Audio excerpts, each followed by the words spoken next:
Hi everyone, welcome back to the show. In this episode, we're joined by Neil Gyte, who is on a mission to help 1 billion people become metabolically healthy. He does this through his movement 1BMH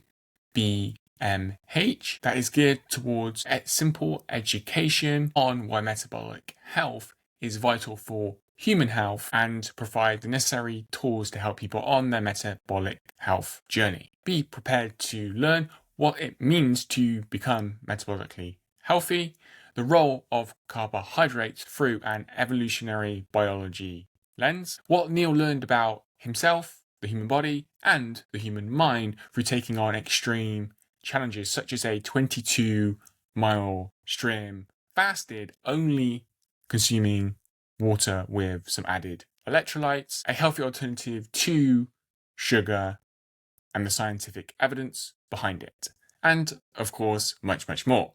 Before that, though, this episode is brought to you by Riverside. Riverside is an online studio platform designed to record, edit, and share high-quality podcasts built for growth from day one. Powered by AI, you can record in 4K video or from your phone and automatically remove filler words such as ums, as, you knows, and many other speech patterns. Built for human conversations, Riverside makes it super easy to start a podcast that sounds great. Ready to start your podcast and share your message with the world? Check out the link in the show note description to learn more about Riverside and get a 15% discount. Yes, that's a 15% discount off a paid subscription. And if you're listening around Black Friday, then that 15% discount goes up to 35% discount. Now, let's dive into today's episode with Neil. Neil, welcome to Raising Consciousness today. How are you doing? Doing very well, thank you. Thank you for the invite. Very much looking forward to our conversation.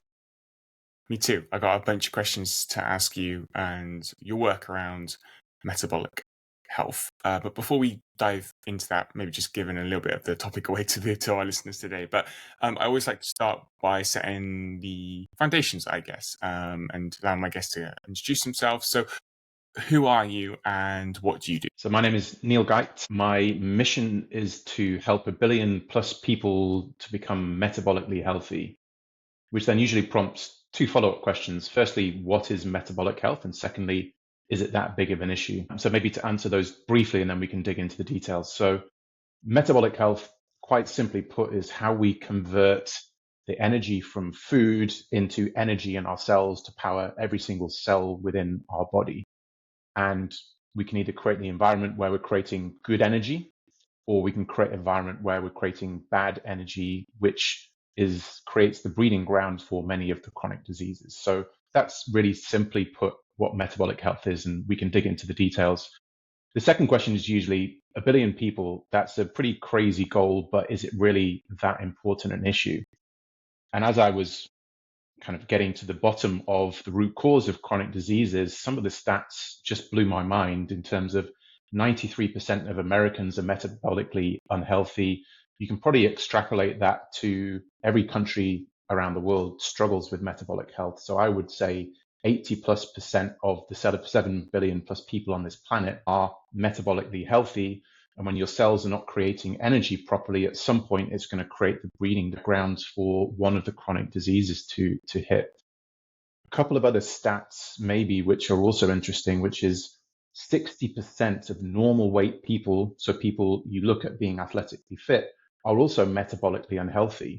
And you hear, sadly, lots of stories of people doing Ironmans and running marathons, and then 2 weeks later, they have a heart attack, or they develop cancer, or they develop prediabetes. And people don't understand. And it's because you can be healthy and athletic and look fit on the outside, but if inside your cells aren't creating that environment for good energy, it leads to many of these chronic diseases. And so simply put, we're living very out of tune with our evolutionary biology. And the outcome of that is the proliferation of these chronic diseases, which previously were thought to be largely genetic driven. Now, a lot of the stats and research show that 90% of these chronic diseases are driven by lifestyle and diet. that's what I do. That's my mission. Maybe the final thing is, how do I kind of bring that to bear? So there are two parts to my mission. The first is education and awareness. So I have a nonprofit website really to try and simplify metabolic health and give people access to information and tools to help them start their metabolic health journey. The second thing is then challenges to raise awareness. So I'm sure we'll get into this. So I, 2 months ago, did a 22-mile, 12-hour swim, which I did totally fasted, 0 calories, just water and electrolytes. And the purpose of that was to prove that carbohydrates and sugar are not needed for athletic endeavor, and really to make kind of an extreme point for people to think how their bodies and cells create energy. So I'm really interested in creating awareness and doing metabolic challenges to help demonstrate things that previously people thought simply it was not possible for our bodies to do.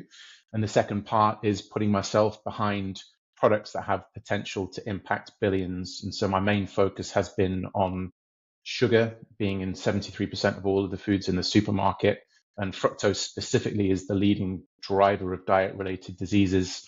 And so I joined an early stage startup which is on a mission to solve for sugar by replacing the sugar supply chain with a metabolically healthy sugar alternative, which is a natural rare sugar called allulose. So that was hopefully a relatively simple high-level answer to your question in terms of my mission, how I'm planning to achieve it, and some of the things that I'm doing. But I'd love to dig into any of the details around that you think would be interesting to your listeners and audience. Many areas are definitely interesting, so we will get to all of those. Just kind of focusing a bit more on your work and everything that you do as well. What's the you might have alluded to it in some of your answer beforehand, but like, what's the why behind your work, and why does your work matter? So like, if somebody is listening to this right now, okay, they may now better understand metabolic health, but like, why should they stay around to listen to and tune into this episode? Yeah, great question. So I'll answer that in two ways. Firstly, I think if you don't stay around and listen, and you carry on following, I would say, the standard Western diet and lifestyle, you are almost certain to develop one of these diseases sooner rather than later. And you only have to look at the statistics in terms of the number of younger people getting incidences of cancer, of heart disease, of diabetes, of all these chronic diseases to know that's exactly what's happening. So another way to answer this is, in our modern Western environment, we're living so out of tune with our evolutionary biology that we're all slow boiling frogs. So hopefully you and your listeners are aware of the slow boiling frog analogy. So if you have a boiling hot pan of water and you put a frog in, it will jump out because it knows the water is hot. But if you put a frog in a room temperature water and then you slowly start increasing the temperature, the frog won't notice until it boils alive and dies. On our modern environment, truly we are frogs in the water, and the more sugar, the more ultra-processed food, the more carbohydrates you eat, the more toxins you're exposed to, the faster you are heating that water to a point where you will develop one of these chronic diseases. What people don't realize is actually so much of this is within our control, and relatively simple lifestyle changes can prevent you from getting the majority of these diseases or significantly reduce your risk. It can also reverse these diseases even when they're quite at a late stage.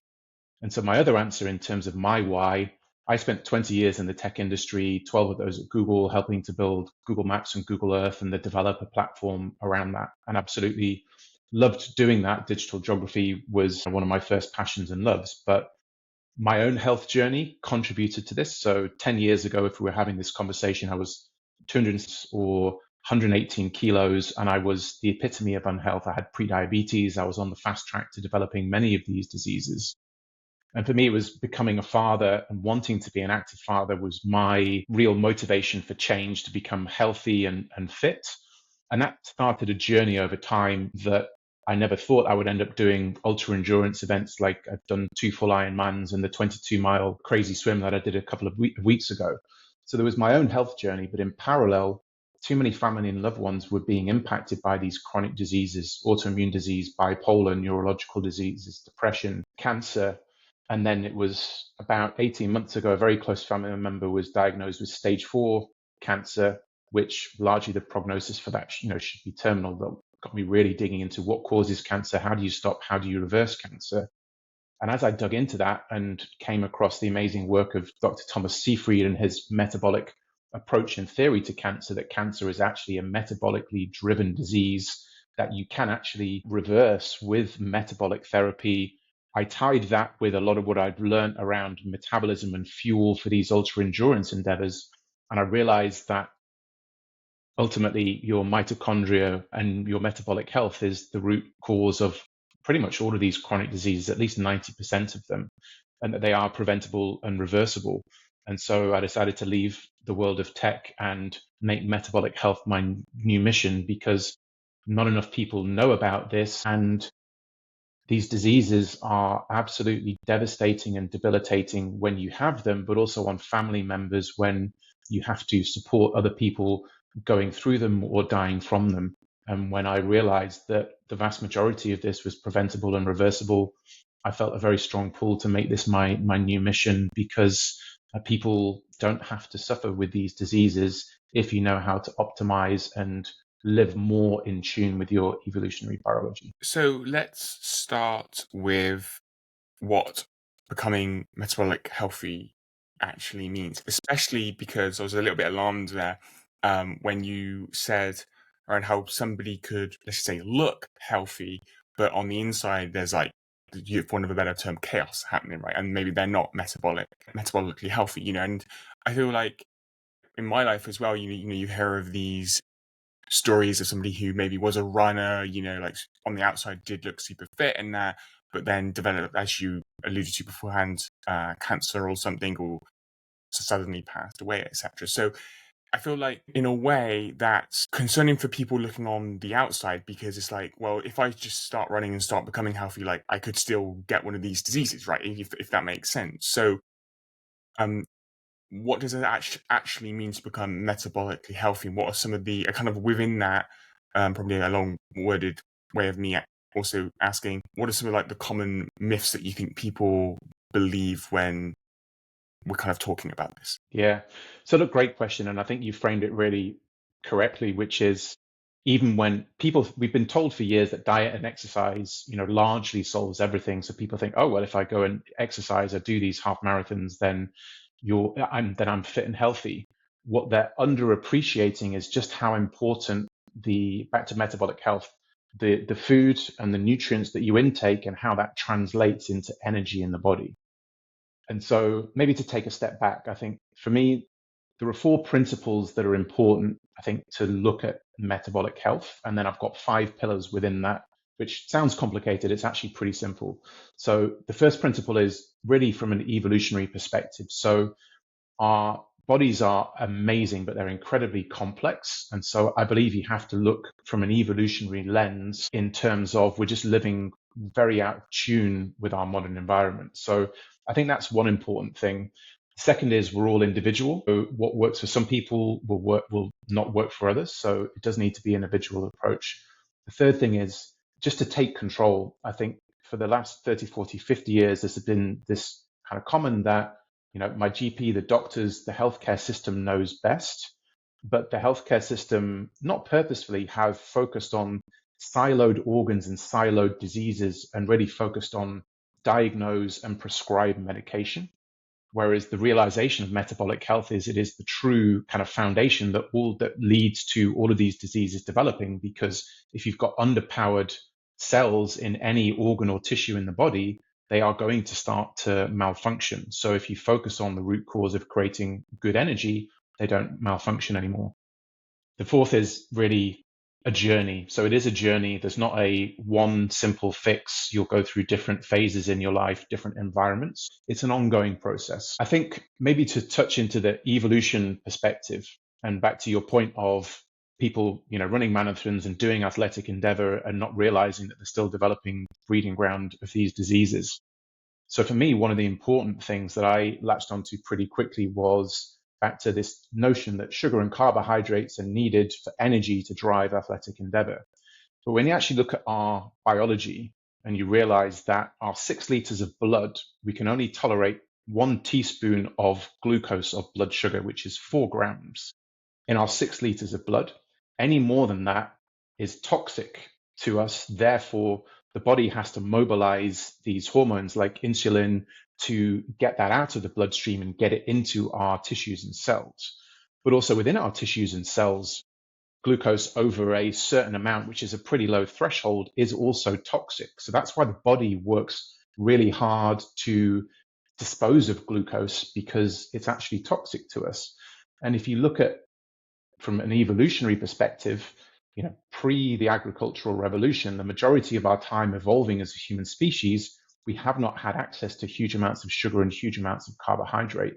And it generally takes in the region of 50,000 years for our complex biology to totally evolve to be able to adapt to these new things. So we can adapt short term, but medium long term, that has downstream consequences. So even just the simple fact of that 4 grams of sugar for me, and then if you look at the average sugar and carbohydrate consumption, and sadly the guidelines which have been promoting very high carbohydrate diets and to have grains as the source, our biology is simply not capable of dealing with that day in, day out. And it is the repeated kind of biology that happens with your body over time that then causes the breeding ground for these diseases. So that's one of the biggest common misconceptions is, which is why one of the reasons why I did the swim. We can't survive without eating sugar and carbohydrates. The reality is we can. Carbohydrates are the only non-essential macronutrient. We cannot survive without fat. We cannot survive without protein. You can survive without carbohydrates. Your body will create the amount of glucose that your organs need. And then any you add on top of that may help and increase performance, but to a certain point, because over that point, you're actually doing more damage and you're creating this toxic stew of turning the temperature up on that, hot boiling frog, which then starts to create oxidative stress, inflammation, and all these things, insulin resistance, which drive a lot of the chronic diseases. So I would say that's probably one of the main things I think, which is very commonly misunderstood.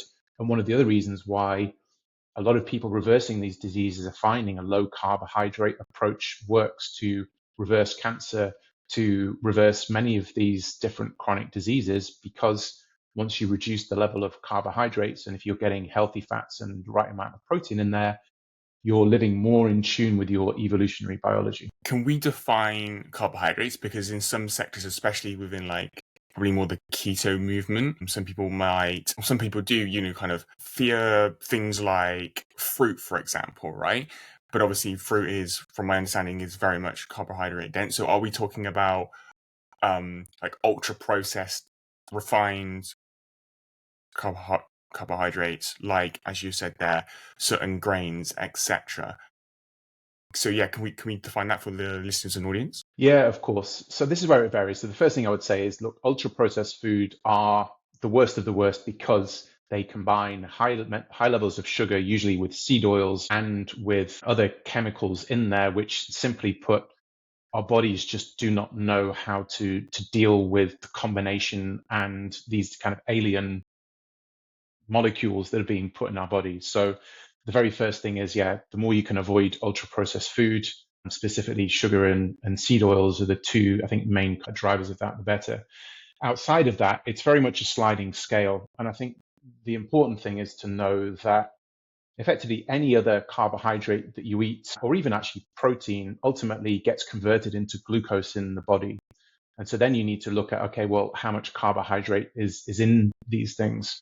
And I'm not an advocate, there are some people who are thriving on, extreme ends of this, things like the carnivore diet, which is being shown to be very helpful for people with autoimmune diseases, with other severe things to help kind of, reset the body.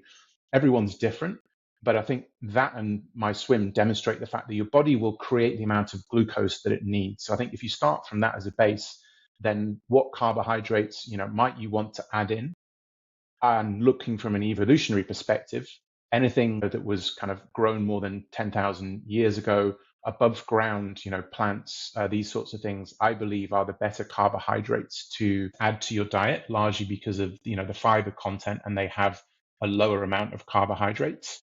The rice, the potatoes, these sorts of things are obviously much higher in carbohydrates, and it all gets converted to blood glucose at the end of the day, and it will give you a blood glucose spike, which then gives you an insulin spike, and just too much of that over time. So it's very much a sliding scale. I think if you look what our ancestors ate and try and aim towards that and just reduce your carbohydrate intake, focusing on above ground grown natural products, then I think you can probably mitigate 70, 80% of the negative effects of over consuming carbohydrates.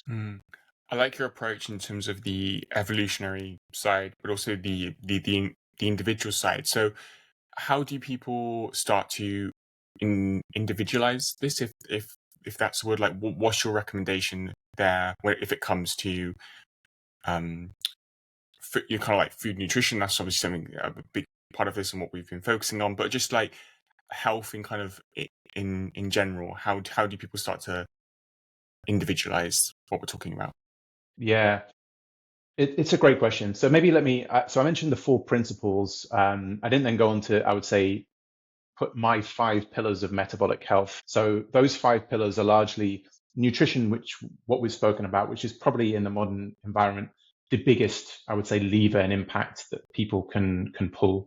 So nutrition is the first, movement is the second, sleep is the third, stress management is the fourth, and environment and toxins is the fifth. So these kind of different buckets of things, all of them can impact metabolic health.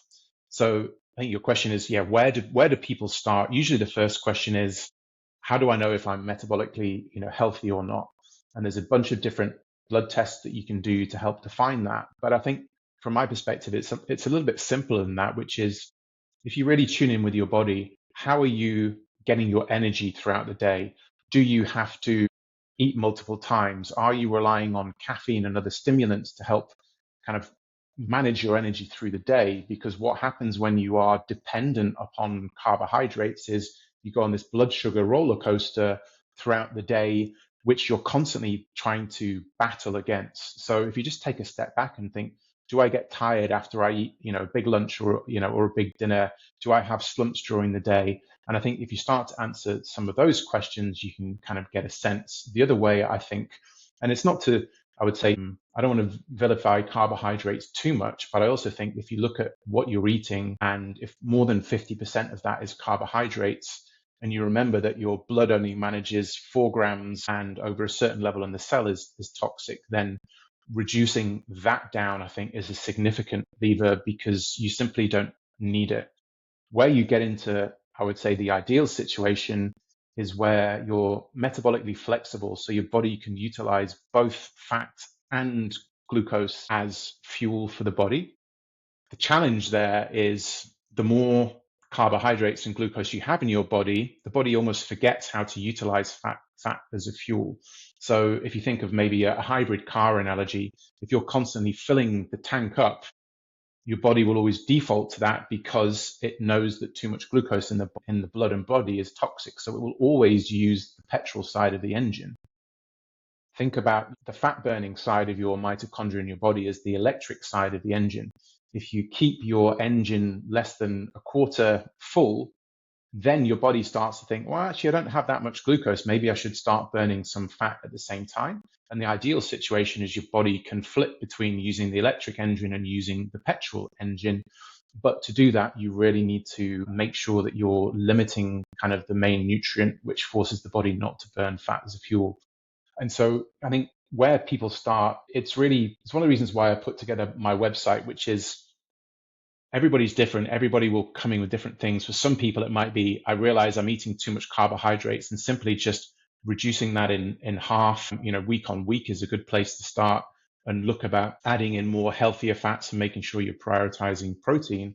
But for other people, sleep and stress actually might be the biggest driver. So I've got a great example. I'm sure we'll talk about the swim in a little bit of my swim and actually the impact that lack of sleep had on even my kind of metabolic adaptability, being very low carb, going into the swim.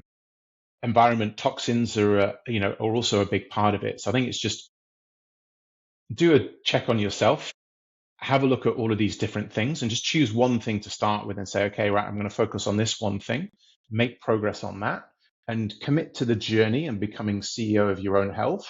And then throughout time, you'll start to say, okay, this is related to this. Okay, maybe I'll now start to look at things. How do I optimize my sleep? Okay, I'm eating too close to bedtime. So maybe if I bring my last meal, 3-4 hours ahead of the sleeping window, maybe that will help my sleep as well. So it starts this journey. People might want to start with sleep. So I think it start whether you feel most comfortable, make some progress, but then commit to the journey of learning.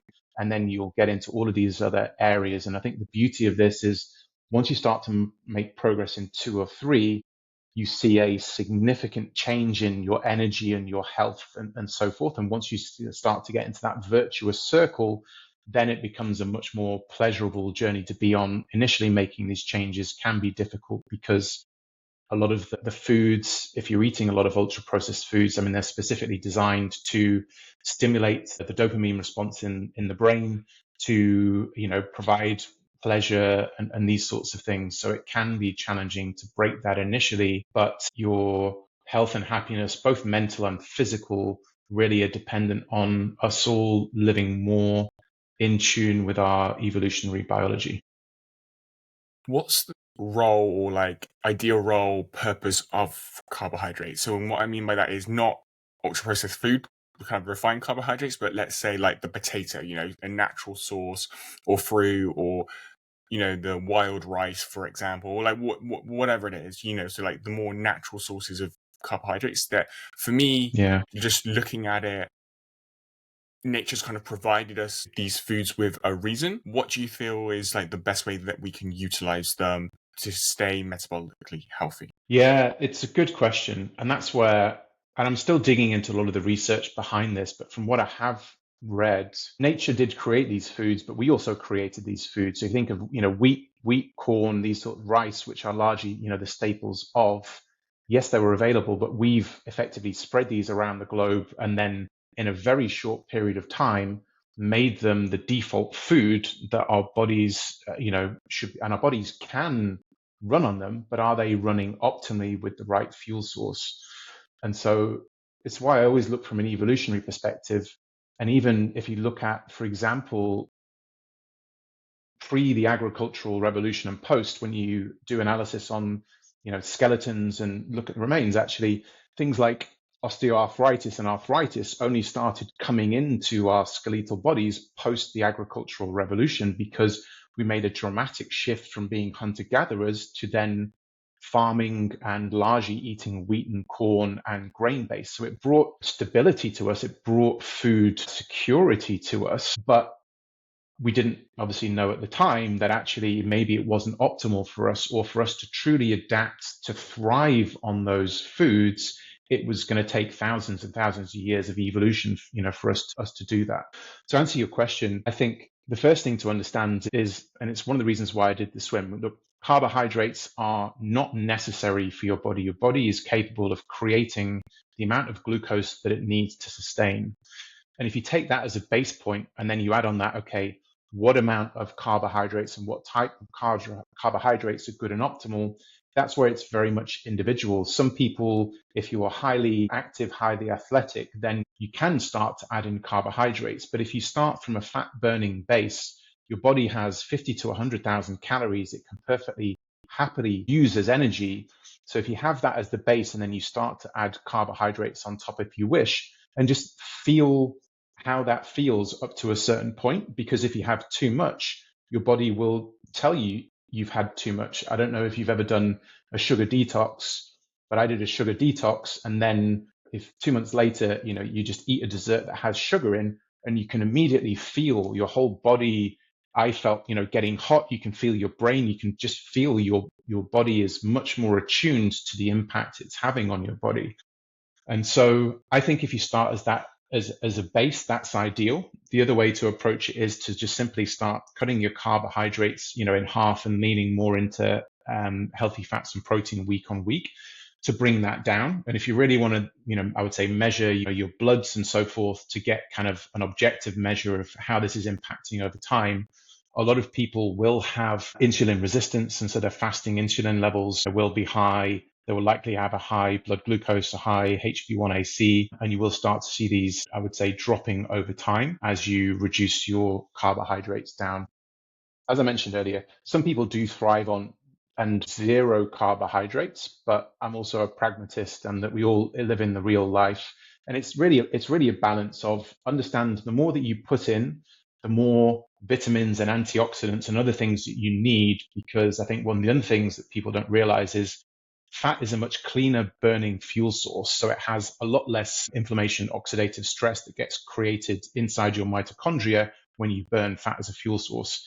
Glucose creates much more inflammation and oxidative stress when it gets burnt. So then you need more antioxidants, you need more of these other things. So it's just a constant balance. Have you got enough of all of these kind of great things to help your body mitigate some of the damage of that? And if the answer is yes, then you're largely in a good state. If the answer is no, then over time, your mitochondria will stop working properly, and then your tissues and your organs, and it impacts, and that's when you start to develop some of these chronic diseases. It's a little bit challenging to give I would say, a specific defined kind of rule template. And that's where I think if you look back and understand what our bodies are designed for, and from the majority of the time that we've evolved as humans, Homo sapiens, through our evolutionary process, we have largely been utilizing fat as our predominant fuel source because we simply haven't had access to carbohydrates. So I think that's the default state. And in general, the lower you can keep your carbohydrates, I think the more metabolically healthy you will be. We'll get back talking to Neil in just one moment, but before we do so, I would just like to mention Real Superfoods Black Friday sale. Yes, that's right. It's that time of the year again where you can get the best deals of the year on Black Friday. And this year, Real Superfoods has launched its Rooted in Wellness campaign that is centered all around the importance of prioritizing our wellness this holiday season, and how being in good health is the foundation for a happy life. You can save up to 30% this Black Friday with Real Superfoods on any of their products, whether that's their superfood blends, energy bars, or, as I said, any other of the products that they sell on their website. All you need to do is head to the link in the show note description and enter code RC20 at checkout. That's RC20 at checkout, and head to the link in the show note description to get the best deals of the year this Black Friday at Real Superfoods. Now let's get back to my conversation with Neil. Yeah, I mean, I think from what I've kind of understood as well is that when we did, from an evolutionary perspective, like when we did go to, again, carbohydrates covers lots of kind of different food groups, but that food group, let's just say it was like a seasonal fruit, right? Where like now you can get any fruit at any time of year. And so our bodies, from what I understand, is like just not like that has, that we wasn't evolved in that way, right? Like using that example, fruits or any kind of food, from what I understand as well, would be seasonal. And we've kind of moved away from that. So I think getting back to that would only be a good thing. I think there's two really important things here. The first thing is, you're right, fruit was only available seasonally for a few weeks. The second thing is the fruit that we have now is dramatically different from the fruit we had hundreds or thousands of years ago. And so it has been changed and modified to be much sweeter. It's got a much higher sugar and fructose content. And just a lot of those fruits as you say, hadn't traveled around the globe previously. And it's not to say that fruits are bad per se, but I think if you look at how fruits have been used from an evolutionary perspective for us as humans, as well as other animals out there, well, they tend to be, riper towards the end of summer, autumn, which is ahead of winter, which is where food scarcity is really the biggest threat to us as a human species.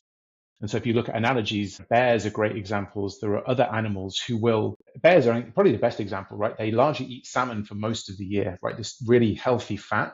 But then when it comes to the autumn, they switch to honey and berries because the fructose in the sugar actually directly damages the mitochondria and it promotes fat storage rather than fat utilization.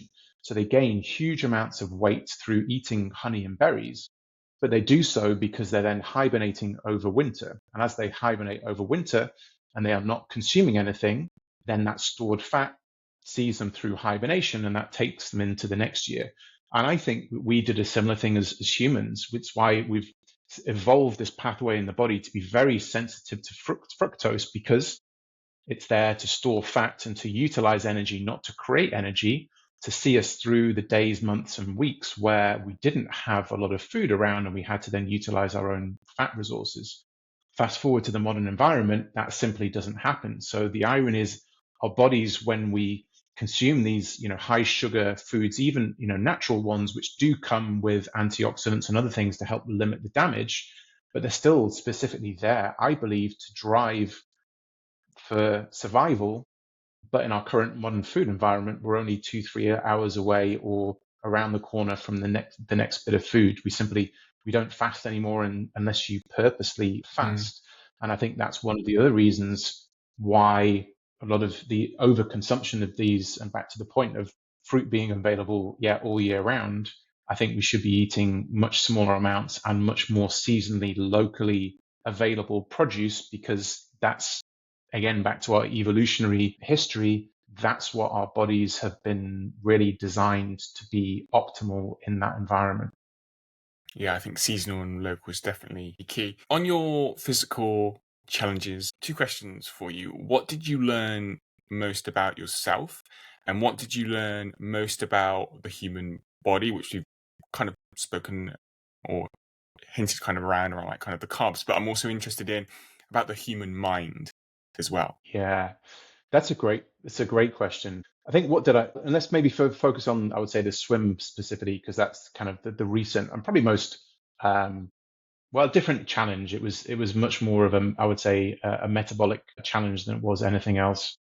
I think what I learned most from that was actually the importance of sleep for metabolic health. And so I put in a bunch of training. I was very low carb, for all of this. And so throughout that, I tracked my blood markers. I had very good metabolic health. I live in Houston in the US, and the swim was in Loch Lomond in the beautiful waters in Scotland. And I flew across, I think, 6 days ahead of the swim.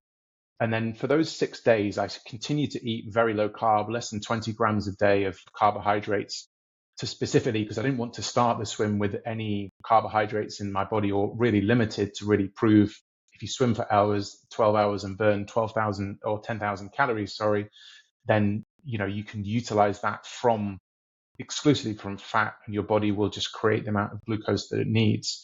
What was interesting for me was those 6 days, I had 6 days of just terrible sleep for a bunch of different reasons, sleeping in different places. A couple of days was really warm, no air conditioning, and my metabolic health markers changed dramatically within those 6 days. So my fasting insulin was down at 2, 6 days ahead of the swim. The day of the swim, that was up to 6.5, and it went even up to 8. And that is a pretty significant shift in such a short period of time, just from poor sleep.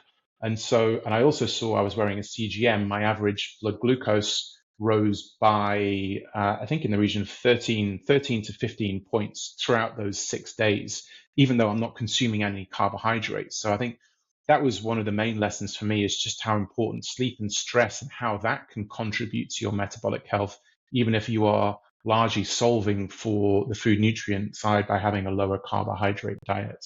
Honestly, I would say that was kind of fascinating and eye-opening. Yeah, so it's part of the body's natural response when it senses a threat, and lack of sleep quantity and quality, the body starts to perceive a threat.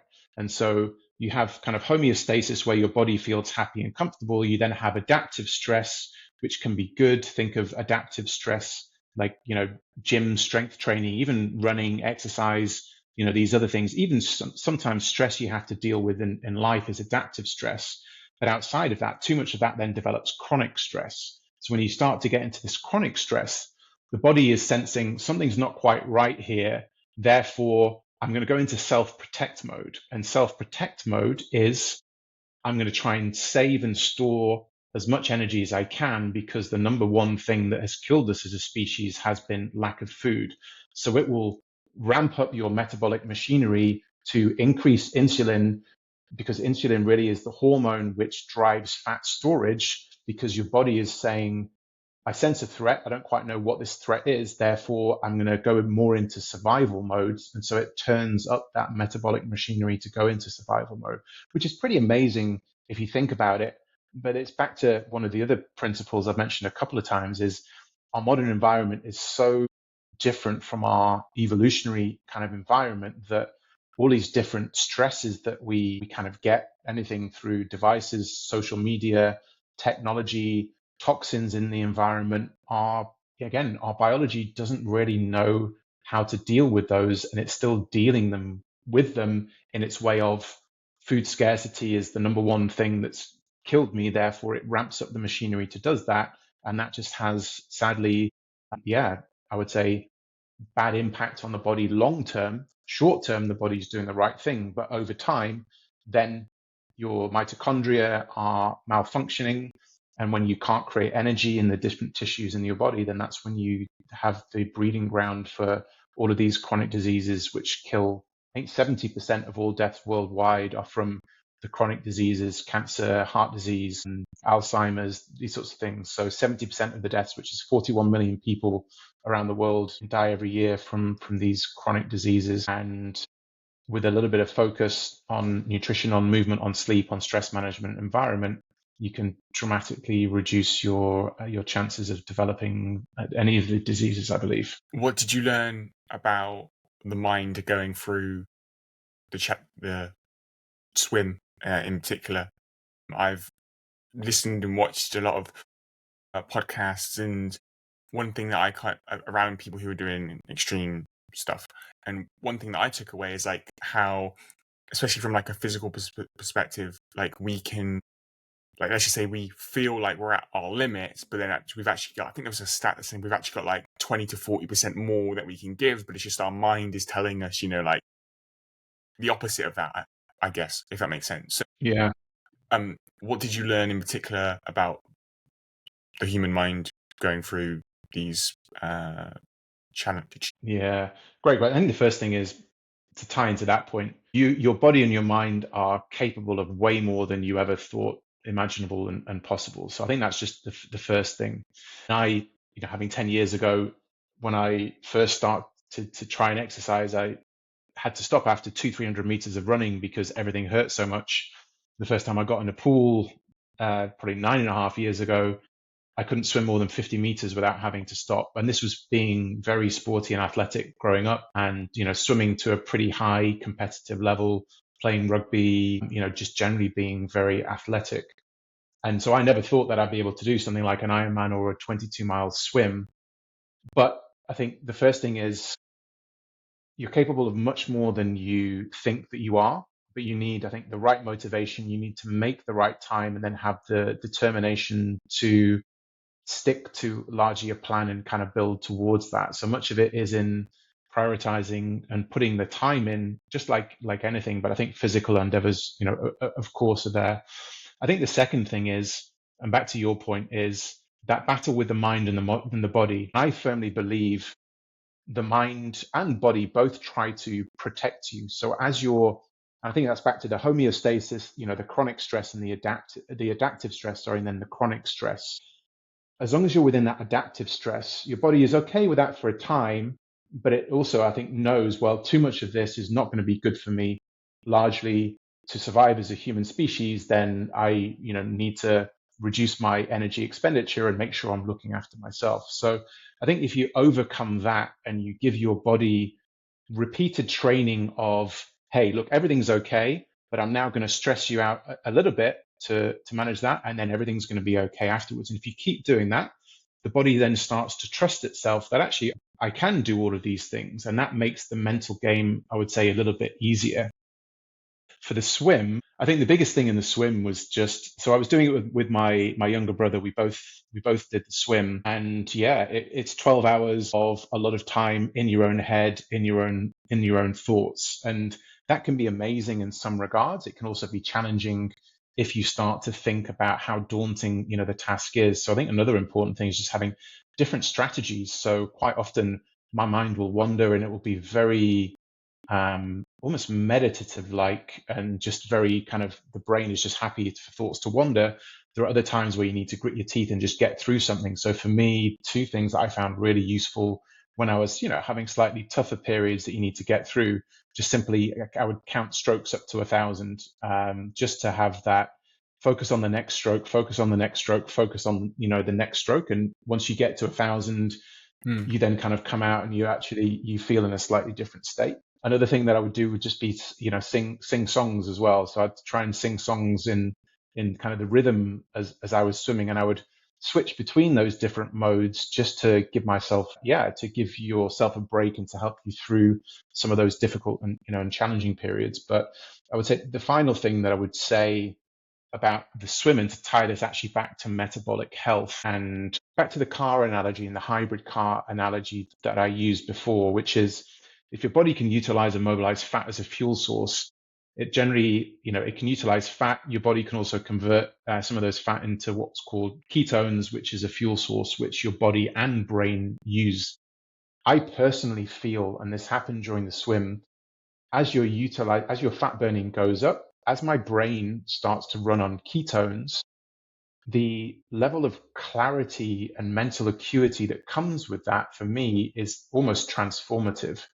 And I found this when I've done, like I would say, really strict ketogenic kind of diets in the past. You just have this constant energy and you have this clarity. I think because it's just a cleaner burning fuel source. I also believe from an evolutionary perspective, the majority in our brains do need glucose, and your body will always create the amount of glucose that it needs for the brain. That was another reason why, kind of doing the swim was helpful, to prove that you can burn.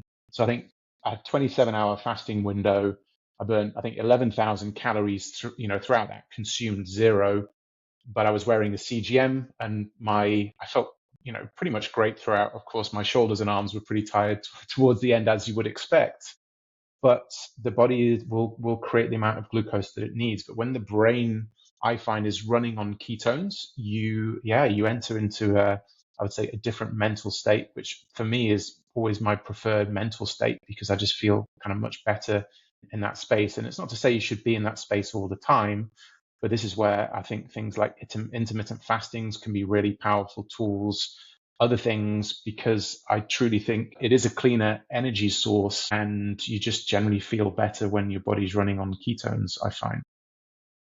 I want to move on to talk about allulose. I've got a few questions kind of around that. But before we do so, you mentioned beforehand, like through the swim, so you were only on water and electrolytes.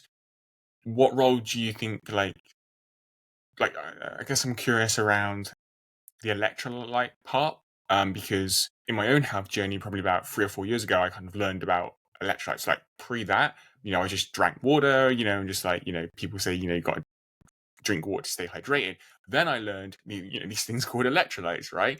And that actually, our tap water, for example, is often filled with hidden nasties, etc., depleted of electrolytes, and actually electrolytes, if I'm correct, can give us energy, right? So talk to us about that before we move on to allulose. I definitely want to get to. Yeah, of course. So I think the first thing is, electrolytes are just largely, sodium, potassium, magnesium, these things which are mostly found in food. The question is there enough in the foods that you're consuming? And if not, then like anything else, then you will need to supplement. So I think, again, if you go back to hunter-gatherer times, right, they didn't have electrolytes, but they got kind of what the body needed through, I would say, natural sources. So then it's almost similar to kind of the antioxidants that your body needs. The more you are burning, I would say, dirtier fuel, the more you need electrolytes and the more you need, if you're not getting it through food. So for my swim specifically, yes, the body needs these levels of electrolytes to be able to create energy properly. And because I was swimming 12 hours with not taking any food, which is where normally I would get most of my electrolytes from, that's where supplementing with electrolytes was an important part of doing this in a healthy way, because your mitochondria need those electrolytes to be able to create energy properly. How much you need is then really dependent upon your diet. Are you getting enough through your diet, or not? But it is really important to have the levels within your body at a decent and optimum level, it's a very important element of creating good energy. What role do they play in creating good energy within the body for people who are coming across this for the first time? Yeah, sure. So I think about it, if you think about your mitochondria, which create the energy in every single cell of your body, a little bit like, the hourglass, the sand glass, and the sand kind of drips through. So you need the right inputs to be able for the fans to go through and kind of create energy.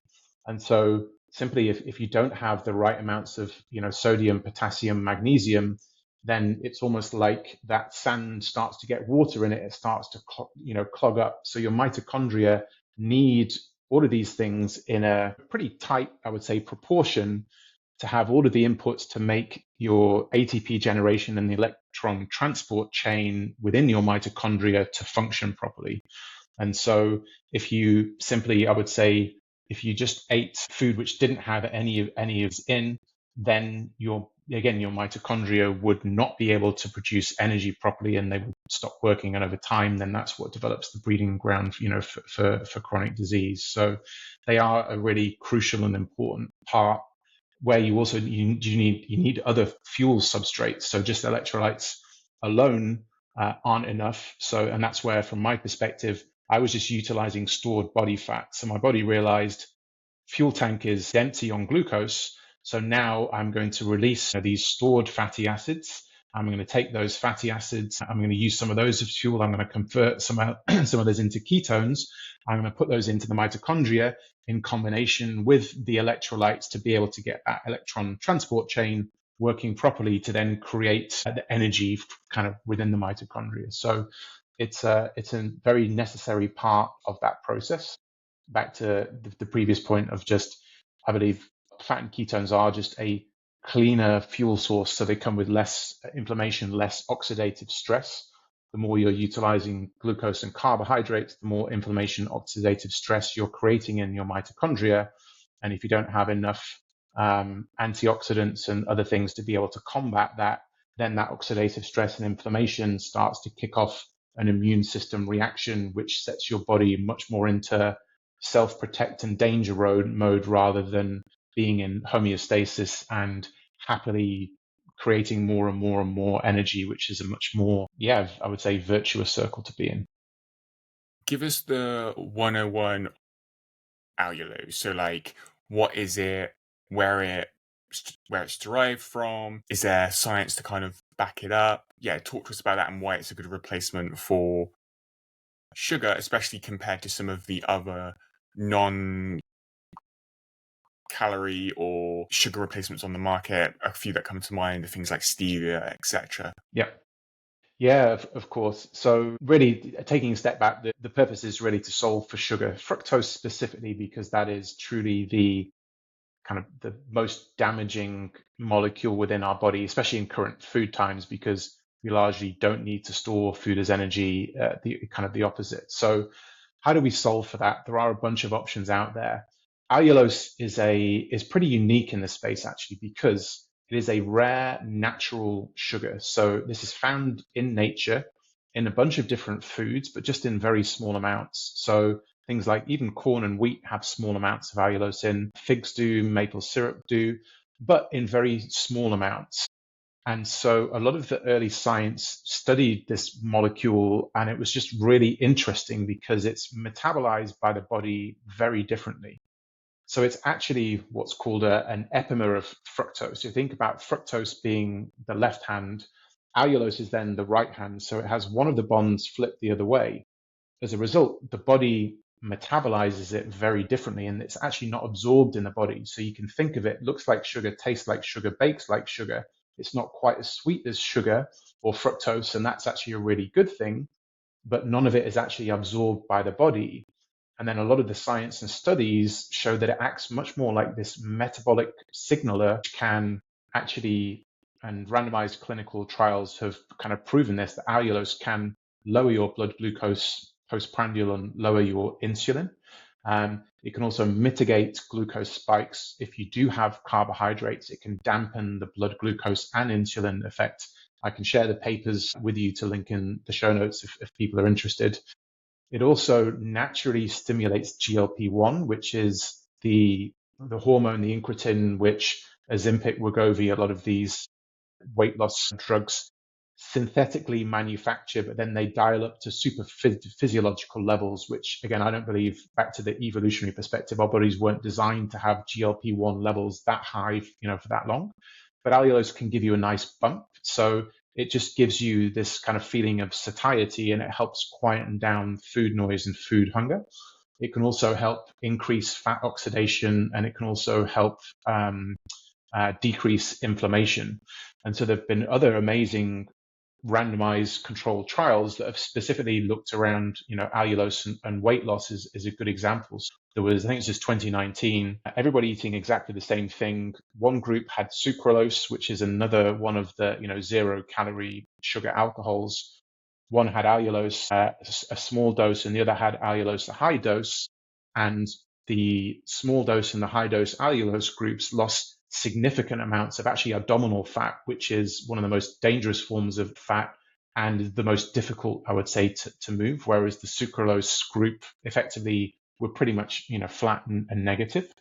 And there's been some really interesting recent studies by Dr. Ben Bickman and his group in rodent models, but looking at allulose against stevia, for example, and showing that allulose can significantly protect and increase metabolic health in mice, and so they get less obese. Effectively, it provides a protective effect against the Western diet in mouse models and rodents. And a lot of the science kind of points to the potentially, similar benefits within humans. And so I think to take a step back, I always, again, look from an evolutionary perspective, and ideally, we never used to consume, at least going back, many thousands of years, raw sugar outside of in seasonal fruits, as we discussed earlier. So if you can get back to that state and just avoid, I would say sugar totally and kind of retire that pathway in the body, I think that is optimal. The reality is probably 99% of the population, and we've evolved specifically to want sweet things because it has saved us as a species a number of times in history. So there's this kind of wiring, which is why we like sweet things, because our biology still thinks these sweet things kind of help to, to save us. But in the current food environment and modern day of living, they simply don't. So then, I believe, our science board has a pretty strong backing in the metabolic health community that allulose sits at the top in terms of a 0-calorie natural rare sugar that has these metabolic health benefits. And so if you want to have something sweet, that should be the first, go-to. A lot of the other sweeteners, stevia and others, are often combined with other things like maltodextrose or the sugar alcohols, which can cause, a lot of the studies have shown, negative, microbiome kind of impacts and so forth. So, these have, I would say, other downsides, but don't have the metabolic benefits that allulose has. And then obviously, I think you have traditional sugar because of the 50-50 fructose content. And the worst is high fructose corn syrup, just because that has even more fructose in. And fructose really is the molecule that drives a lot of the mitochondrial damage. It's a mitochondrial toxin. It really will stop your mitochondria from creating energy properly. So yeah, hopefully that, and I can link a bunch of the studies to add in into the show notes, and some really great YouTube videos summarizing some of the science. So I'm certainly happy to provide those for the show notes as well.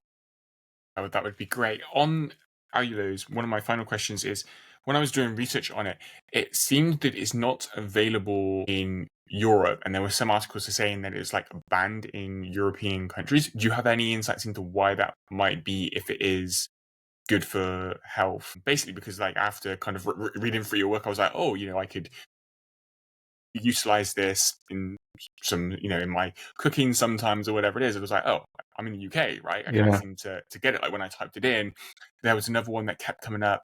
Can't pronounce it, like erythritol or something. I don't know if I pronounced that right. Erythritol, yeah, that's it. And then stevia kept coming up, but when I kept typing in allulose, it didn't come up. So do you have any insights there? Yeah, so it's not banned per se. It's more down to the EU regulations. So because it is what's known as a novel food, so it's not found in significant amounts in nature And that was one of my biggest questions as I was researching into allulose, which I'm happy to share my perspective on. Then, it needs to go through the approval process, which is different in each of the countries. In the US, I think it was approved by the FDA as generally recognized as safe back in 2012. And, Korea, there's a bunch of other countries where it's been approved. In Europe, it's still going through that novel food approval process. So that is in process. It's not banned per se. It's just not allowed to be sold until it's gone through that process. And that process is a very lengthy process, which I appreciate in some regards because I think the EU is in a much better state than the US because it tightly controls chemicals, pesticides, a lot of these other things.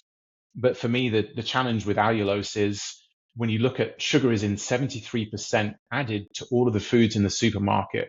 And the science is absolutely robust that fructose drives, it's a mitochondrial toxin, metabolic toxin. And so it is driving all of these chronic diseases. And you have, these other healthy alternatives which have a huge backing within the science community, that aren't available. But I appreciate the EU has its process. I hope it gets approved soon because, and our science board at RxSugar, we're a company that really formulates products for blood sugar control and satiety. So allulose is a key ingredient we use within all our products. And, our science board include Dr. Richard Johnson, who's been researching sugar and fructose in the body for 30 years, and Dr. Ben Bickman, Dr. Dom D'Agostino, Dr. David Perlmutter, Dr. Jeff Volek, amongst others. So a lot of, these very prominent researchers in the metabolic health world, because they all have looked into the science, they all doing a bunch of different studies and see the huge potential because you can offer people the sweet that they want, but you can really actually help, hopefully, do metabolic, even if previously it was thought to just be neutral in that it's a 0-calorie sugar, it's not absorbed by the body, therefore it's neutral. But some of these metabolic health benefits can be hugely beneficial, especially we've got clinical partners that, use it to really help people reverse type 2 diabetes because of the blood sugar control properties and resetting the sugar and carbohydrate pathway in the body. So I've no doubt that it will happen. It's just a case of when in each of the countries as it goes through the various different approval processes. Yeah, I think especially with our food landscape, when we have a potential solution, because we're all kind of like got hooked up on sugar, right?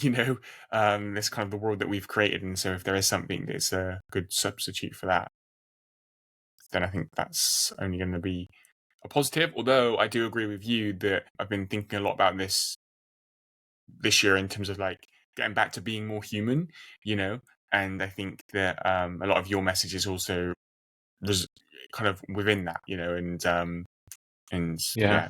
I think that's vitally important. So I agree. And maybe to answer the final question, which is one that actually played as I was digging into allulose and deciding kind of whether to really kind of join the company and promote the product. That was one of my initial questions, which is if you look back from a nature perspective. So one, I love that it's naturally occurring in many things in nature, which means our bodies are used to having it within our system. We're used to metabolizing it. The second question is okay, well, if you increase those amounts, then what impact does that have on the body? We obviously don't have any long-term studies on that, but all of the short-term studies, because it is all excreted, by the body, that it acts more as a signaling molecule. But my biggest question was, why is it not more prevalent in nature? Why is it not found in higher amounts in different foods in nature?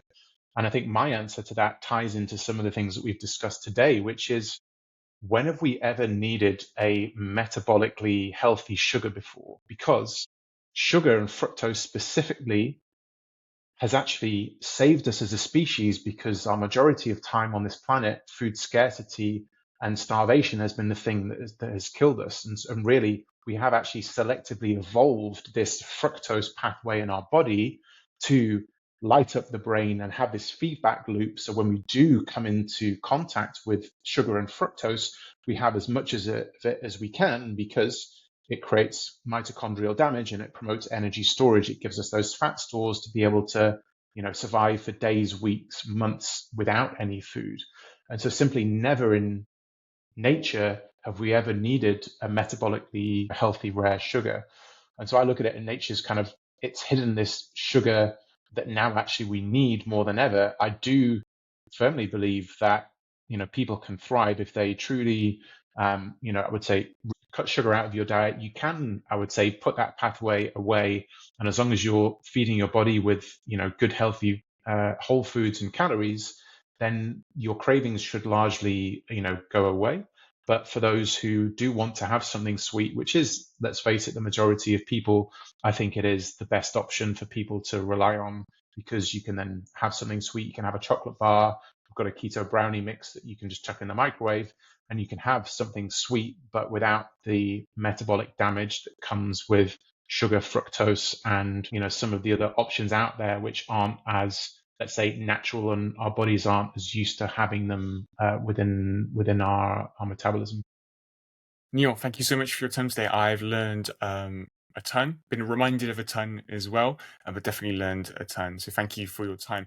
Where should people go if they want to learn more about your work and keep up with everything that you've got going on? Yeah, thanks very much, Luke. So you're welcome to go to, and I'll send you through these links for the show notes. So bmh.org. So that is my kind of website with the mission to help 1 billion plus people to become metabolically healthy.